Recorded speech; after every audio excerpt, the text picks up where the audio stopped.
Preparation का जो तीसरा सबसे अहम पहलू है, अहम, वो है व्यक्तित्व, पर्सनैलिटी। क्यों?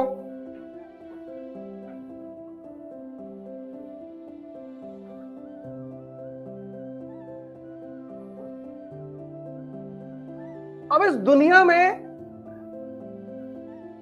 कुछ भी सुनिश्चित नहीं है। मोदी जी को पता था प्रधानमंत्री बन जाएंगे, बन गए, लेकिन मोदी जी अपना काम करते रहे। इस दुनिया में कुछ भी सुनिश्चित नहीं। गारंटी इस दुनिया में सिर्फ एक चीज की है बस, और वो है मौत। जिस दिन इंसान पैदा हुआ उस दिन ये कान में कह के जाती है कि वेट करना, किसी दिन ले जाएंगे तुमको। और इसने आज तक किसी को धोखा नहीं दिया। और मजेदार बात यह है कि इतने ईमानदार आदमी से सभी डरते हैं।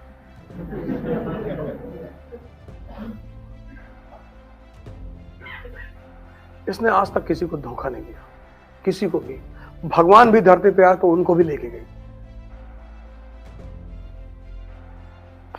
पूरे इतिहास में दो लोग हैं जो सशरीर स्वर्ग जाने की कोशिश करते हैं। एक तो नहीं पहुंच पाया, एक आदमी पहुंच गया, वही युधिष्ठिर। एक ने कोशिश की, त्रिशंकु ने, लेकिन वो जा नहीं पाए।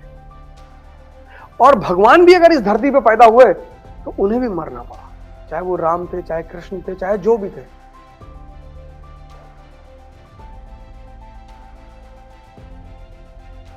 तो अब जब कोई चीज, अब सुनना, ये तीसरी बात बहुत इंपॉर्टेंट है। अब जब कोई चीज सुनिश्चित नहीं है और तुमने एक बड़ा गोल बना लिया, आईएएस यार बहुत छोटा गोल है, लेकिन तब पर भी मैं लिख देता हूं यहां पे, तुमने आईएएस का गोल बना लिया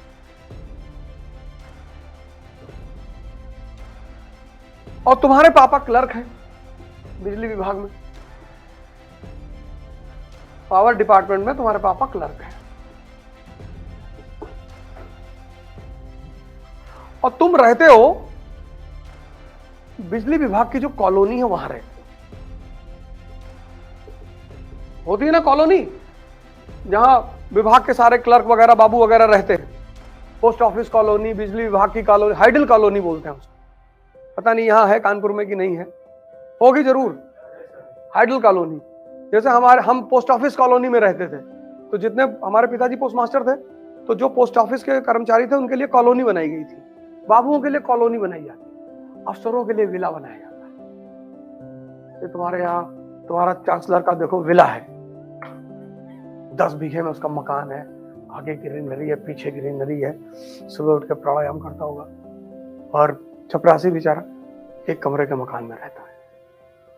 उसकी वजह सिर्फ यह है कि वो चपरासी अपने क्षमताओं को विकसित नहीं कर पाया, और ये कयामत तक रहेगा, इसको तुम खत्म नहीं कर पाओगे। तुम क्या समझते हो कि आज जाति व्यवस्था खत्म हो गई? आज भी है। जाओ तुम एयरलाइन में बैठो, आज जो ब्राह्मण है, आईएएस अधिकारी, मंत्री, ये सब आज के ब्राह्मण हैं, तो ये तुमको बिजनेस क्लास में मिलेंगे। बिजनेस क्लास का टिकट भारत से अमेरिका कितना? 3 लाख रुपया, सोते हुए जाता है। इनके ऊपर, ब्राह्मणों के ऊपर जो राजा महाराजा हैं, अंबानी अपना पर्सनल हवाई जहाज रखे हुए हैं, अपने हवाई जहाज से चलते हैं। हम लोग इकोनॉमी क्लास में बैठते हैं।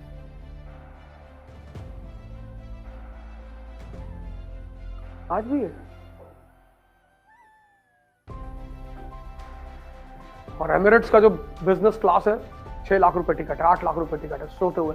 उसमें तो पायलट रास्ते में आके कहता भी है कि सर उड़ाएंगे? नहीं वो आता बीच में पूछने के लिए कि सर अगर आप कहें तो थोड़ा सा, 18 घंटे की यात्रा है तो।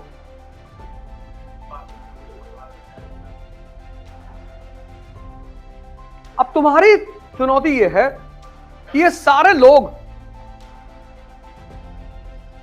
सारे क्लर्क यहां रह रहे हैं,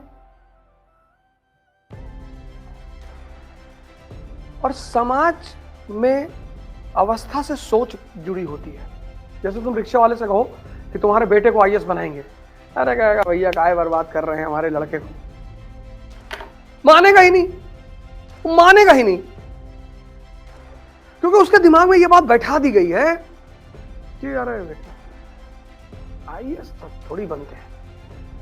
अब तुम्हारे इस हाइडल कॉलोनी में 800 परिवार रहते हैं और उस 800 परिवार में तुमने कह दिया कि मैं आईएएस बनूंगा। अब ये 799 परिवार का चूल्हा बंद हो गया।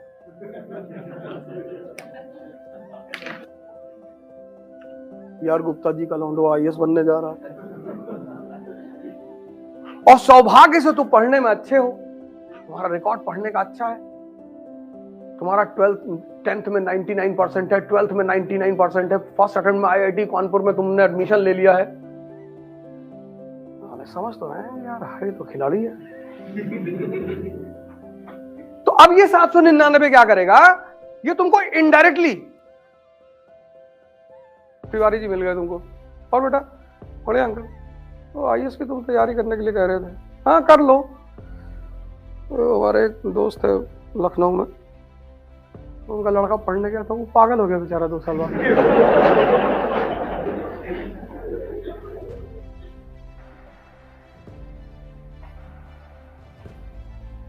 इसको कहते हैं इनडायरेक्ट वॉर।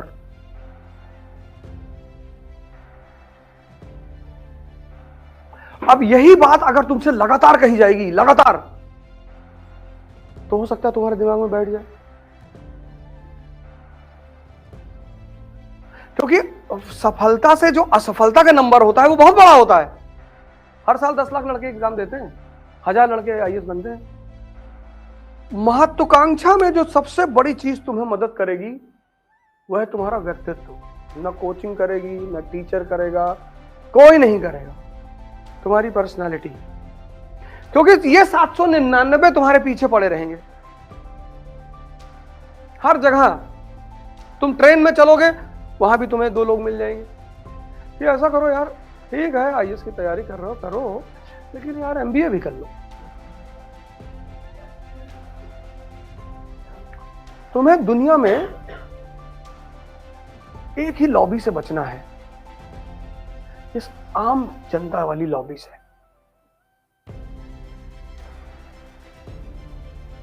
और अगर तुम इससे बच गए, और तुम्हें ही बचना है, फिर काम है डिमोरलाइज करना।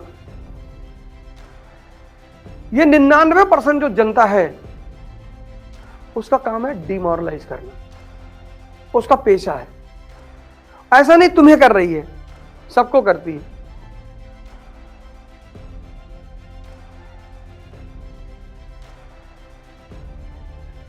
और अगर तुम्हें उसे हैंडल करना आता है, और उसको तुम किताब से हैंडल नहीं कर सकते, व्यक्तित्व से, पर्सनालिटी, नहीं बनेंगे वे आईएएस। बहुत लोग तुमसे कहेंगे कि नहीं बनोगे आईएएस, नहीं बनेंगे, अच्छा है तो लूट पाट करेंगे, और पहले तुम्हारा घर लूटेंगे और तुमको मारेंगे।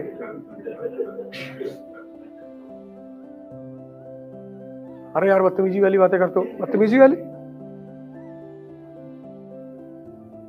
तुमको अगर जीवन में 1 लाख आदमी मिलेगा तो कोई एक आदमी मिलेगा जो तुम्हें मोटिवेट करेगा। इसलिए इस जीवन में सबसे बड़ी चीज है अपने आप को मोटिवेट रखना, खुद से, किसी की वीडियो सुनकर नहीं, किसी की क्लास अटेंड कर, खुद से। राजा मतलब वो व्यक्ति जो स्वतः मोटिवेटेड है। जो दूसरों से मोटिवेशन ले रहा है वो राजा नहीं बनेगा, बनेगा ही नहीं, सवाल ही नहीं उठता। क्योंकि सारी लड़ाई तुम्हें अपने व्यक्तित्व के बल पे लड़नी है। तुम्हें अपने व्यक्तित्व का विकास करना होगा। कैसे? दुनिया में जितनी भी छोटी छोटी चीजें उनको छोड़ दो, 2 चीजों को तुम ताकतवर बनाने की कोशिश करो पर डे। एक तुम्हारा मन, एक तुम्हारी शरीर। व्यक्तित्व इन दोनों चीजों पर निर्भर करता है। जैसे मान लो तुम्हारी हाइट है 6 फीट और 200 केजी वेट है, और तुम सिनेमा पिक्चर देखने गए और लाइन लगी है, तुम लाइन में नहीं लगोगे। तुम सीधे आगे काउंटर पे जाओ, चार्ट कर देना बे। और लाइन में लगे हैं 5-4, 5-3, 5-6, कोई 40 किलो का, कोई 50 किलो का। हाँ, उस 5-4 में हो सकता है कोई खतरनाक आदमी भी लगा हो, 315 लगाए। उससे बचना बहुत जरूरी है।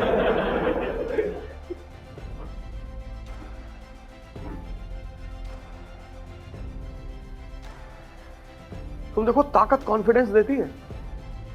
अगर तुम शारीरिक रूप से कमजोर हो ना, तो तुम्हारा कॉन्फिडेंस वैसे ही मरा रहेगा। और अगर तुम्हारी शरीर में ताकत है कि तुम 20 किलोमीटर भाग गए पैदल, कॉन्फिडेंस सिर्फ एक चीज से आती है, शक्ति से। बाकी कॉन्फिडेंस तुम ला ही नहीं सकते। और मन को स्ट्रांग करने का तरीका है ध्यान।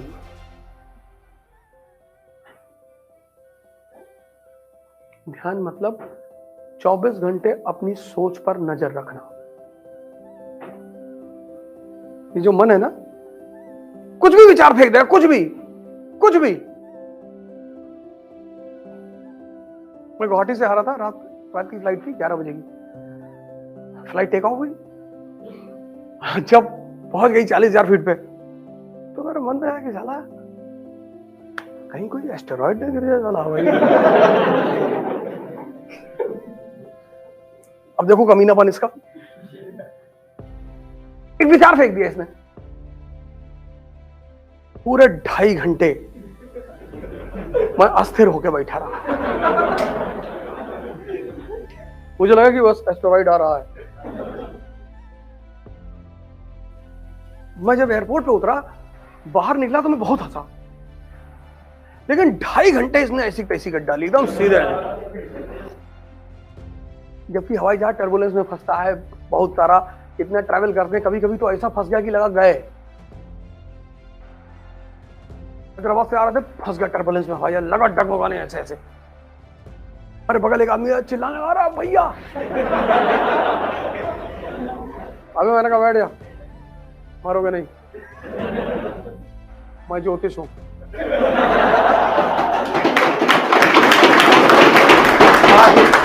अरे भैया हवाई जहाज चिल्ला आपको मैंने। अभी मुझको बहुत कुकर्म करना है, अभी तो शुरुआत है। तो चूंकि मैं नहीं मरूंगा, इसलिए तुम नहीं मरोगे। तो तुम मेरे साथ बैठे हो, सुरक्षित हो। हमारे बगल एक साहब और बैठे हुए थे।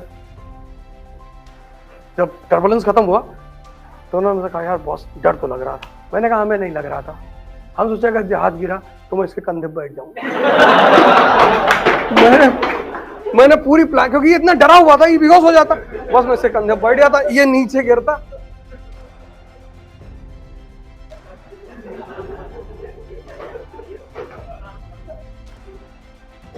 यार डर सबको लगता है, ऐसा नहीं कि किसी को नहीं लगता है, उसको हैंडल करना पड़ता है। अपने व्यक्तित्व का विकास करो, ध्यान करो, योग करो, भस्त्रिका 3 प्राणायाम डेली करो। तुम कोई नशा नहीं करोगे 2 महीने बाद। नशा क्यों करते हो तुम, हम बताएं, उसकी वजह क्या है? हम तो बहुत किए। एक बगड़ा हुआ आदमी ही एक अच्छा उपदेशक हो सकता है, याद रखना। ये सच है, एकदम सच बात है। जिसने किया ही नहीं, जितना अच्छा शराब पे मैं बोल सकता हूं ना, उतना कोई नहीं बोल सकता। लेकिन मैं तुमसे कहता हूं कि मैंने अपने अनुभव से सीखा कि शराब बहुत छोटा नशा है। बड़े बड़े नशा पैदा करो, 2030 तक पूरी दुनिया पे कब्जा कर लेंगे। तुम्हारी पता है, और सबसे बोलो और हंसने दो लोगों को, कोई दिक्कत नहीं। लोग मुर्दों पे नहीं हंसते, याद रखना। अगर लोग तुम पर हंस रहे हैं, इसका मतलब तुम जिंदा हो।